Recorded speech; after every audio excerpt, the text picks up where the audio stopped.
So if you have any suggestions on how to repair a post and prevent carpenter bees from continuing to destroy these posts,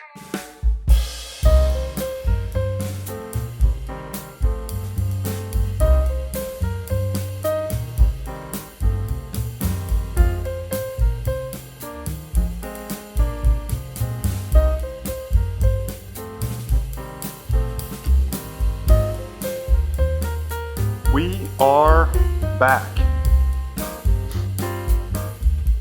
So last time I was in here was one of my very first videos, and I noticed instantly how horrible the audio is, and Melina heard about that, and so she hooked me up when I got home from work today with a lapel microphone, and it is a game changer for the audio on these videos. So it's super exciting. I super greatly appreciate the thought behind that. So we were playing with them a little bit ago. Colton thinks they're really cool. We get to have our own little microphones. I'm clipping mine on my hat only because I think it'll help keep some of the dust off of it. If I actually clipped it onto my shirt, I think it's just going to get coated with dust. Hopefully the brim of my hat will help with that. So today, I don't have a whole lot planned. I got home from work, got a quick workout in, and now I'm going to move these logs around so that when I am ready to saw them, they are oriented correctly to load onto the mill. So I'm going to back the tractor out, and the cool thing about that is I can be in the tractor now, and you guys can actually hear what I'm thinking and saying, and if you actually want to listen to that, you can. But we're just going to pull the tractor out here so we have a little bit of room to move these logs around.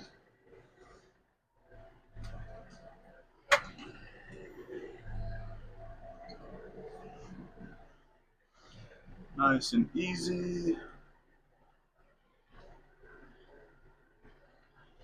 And then we have the tractor handy too if we need it to help us kind of orient these logs the way that we need them.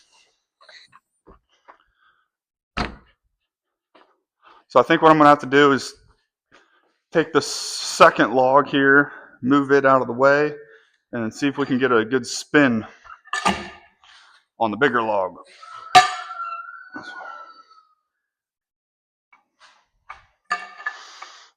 If you don't have a good cant hook and you're trying to move logs, you are missing out. This is a cant hook by Log-Right. It has served me for a very long time with really no wear and tear besides the handle. And whenever you're getting that much pressure on a handle moving these logs, it's not surprising that the handles don't last. But if you're moving large logs, you certainly want something trustworthy so you can stay safe while you're yanking these things around. Now, ideally, I wouldn't have to do this. But with how tight quartered we are in the garage here, it's really my only chance. This end's not going to want to go. It's really my only way to get them into the sawmill the way that I need them. And it's not too bad. Not too bad at all. Takes a few extra minutes, but it keeps the sawmill out of the weather, which is priority one for me right now.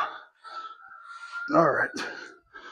So what we want to make sure of is that the log is centered on the mill and that I can hopefully catch a bunk on each side, each end of the log. So we want to make sure the edge of the log is going to catch this bunk, and this edge of the log is going to catch this bunk. And the way we're set up right now, we're looking really close. I'm going to give just a little bit extra there. That way, when I roll it on, we should be lined up right where we want them. And there we are.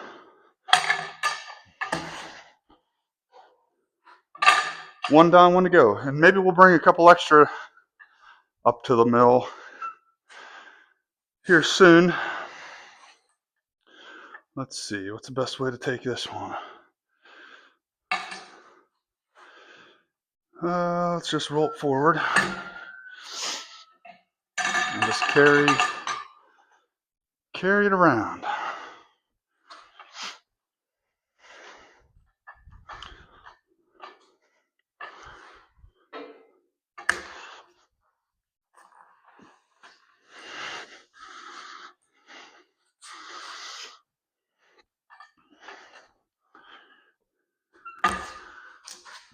It's very oblong, so I'm trying to get it so when I turn it over, it ends up close to where I want it.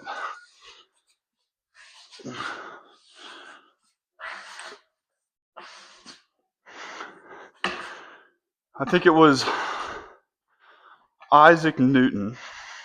It said, "You give me a lever long enough, I can move the world." And without a little bit of leverage from this can hook, there's no way I'd be able to do what I'm doing right now. I think this is like a 48-inch can hook. Certainly not the largest, but for 90%, 99% maybe, of the logs that I deal with, it is plenty.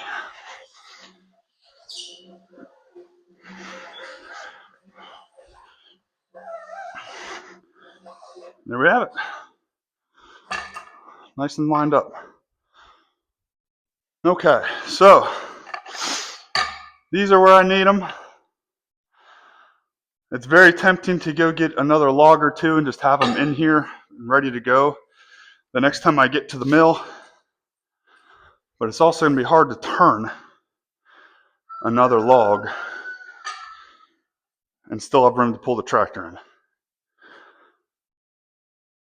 So I think I'm going to call it good there. I'm going to get the tractor back in here.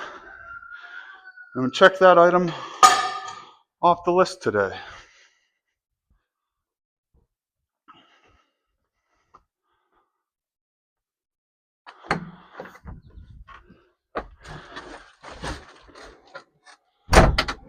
When I had my first sawmill, I had a Wood-Mizer LT35.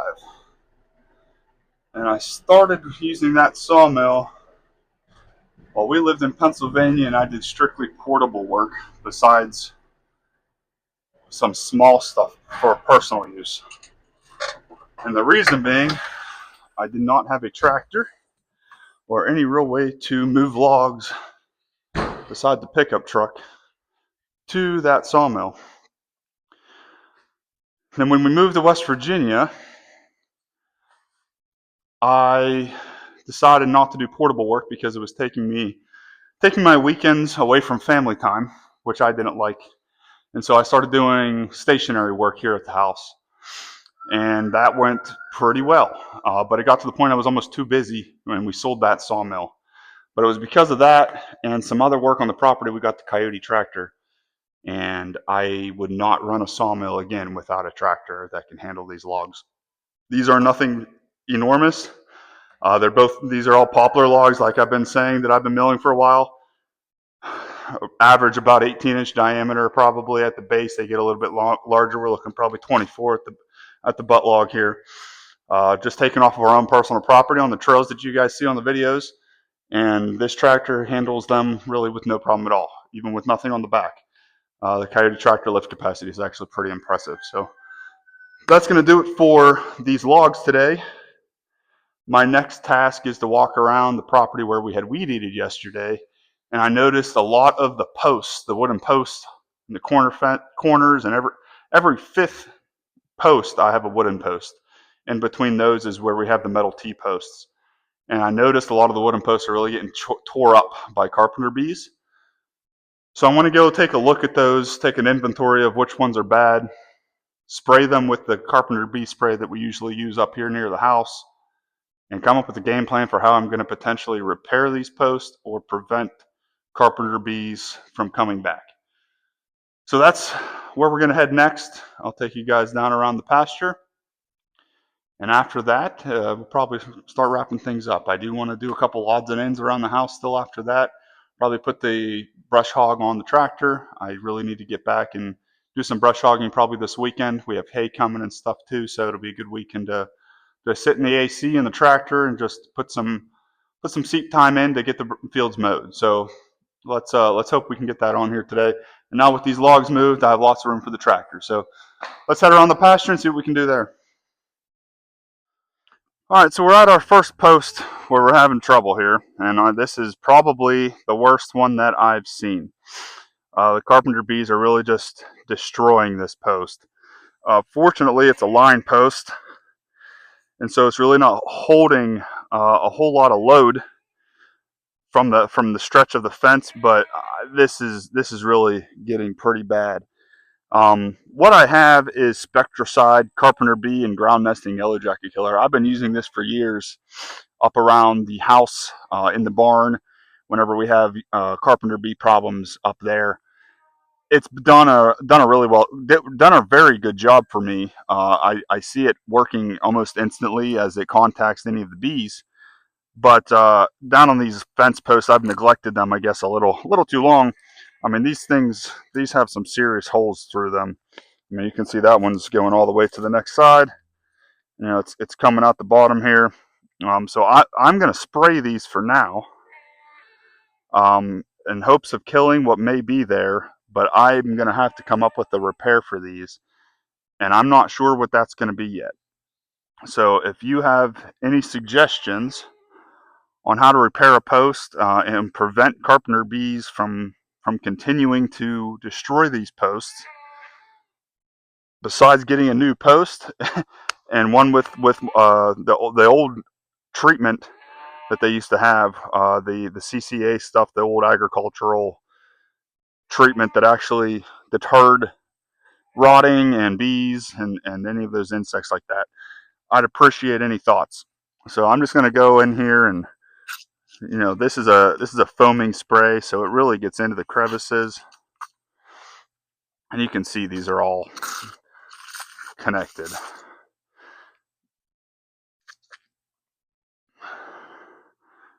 There's spots that they started but never finished, and I have a bee flying around my head, but I don't think it's one of those bees. I think it was a fly, actually. So we're going to walk around the property, the perimeter of the pasture, if I could get over my P words right now, and make sure all of these are sprayed, and then hopefully come back in another day or two and do some kind of repair to a lot of these, at least the really bad ones. So that's what we're going to do. I wish there was an easy way to prevent this. I guess the right answer is getting better posts whenever you build the fence, but these ones were what was available to me. They came from Menards. They lasted 5 years now, but the carpenter bees are really enjoying them. So let's see what we can do about it. But for now, we're just going to spray them down. Come back another day.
So as you could have seen on those posts, man, some of them are really, really torn up.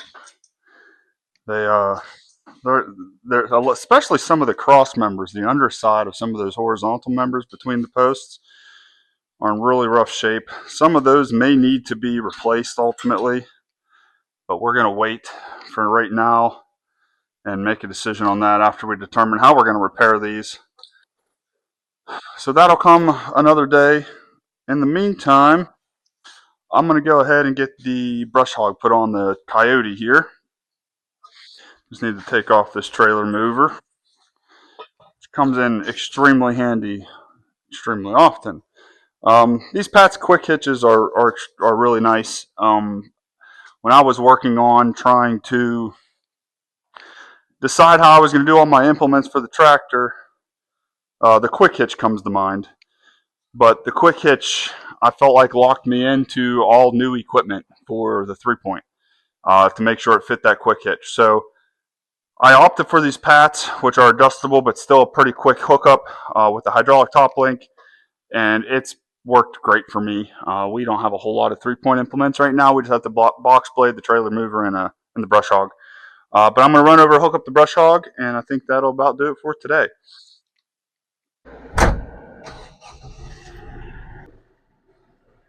It's pretty neat that I can still talk to you guys. I forgot about that. As long as this mic is on. If you can hear me, let me know. Alright, this should only take a minute. Brush hog's just over here. See how this goes off the grass. I normally have my brush hog sitting on, here we go, sitting on, we're almost there. Come on, buddy. There we go. Perfect. Normally have my brush hog in the garage on the concrete,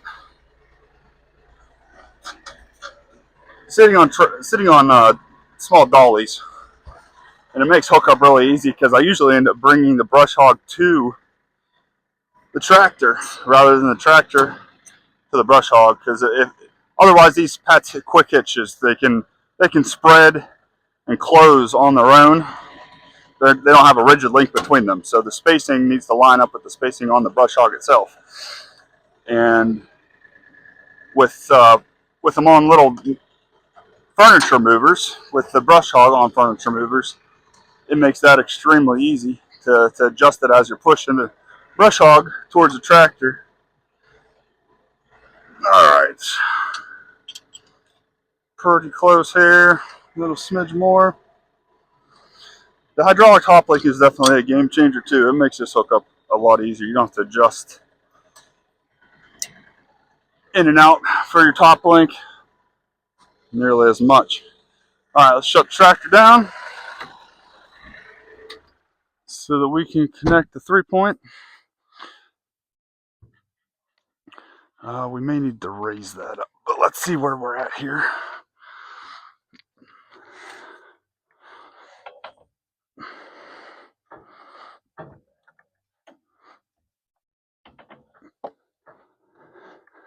Yep, I think I'm going to raise.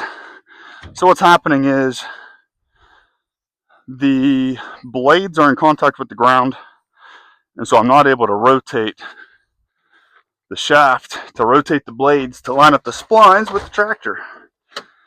So let's fire this up, raise it up off the ground. Now the reason I'm shutting the tractor on and off is because I do not like to hook the 3-point up to the tractor while it's running. In theory, it should never engage by itself, but in theory, I don't want my fingers here if it ever happens to while it's running. Alright, so we're in, hooked up there, we're good off the top, we're good over here. Close up our tackle box, don't need that anymore. And we're ready to mow. I do want to sharpen the blades on this guy, so we'll do that here soon before we actually mow, I guess. I guess we're technically not ready to mow, but it won't take much to get to the point that we are. And then we'll head back pretty soon. So that's going to wrap it up for me today. It is still extremely hot, and these ticks, man, look at this. Everywhere. I probably have them all over me from doing that, doing the spray on those on the bees, Carpenter bees.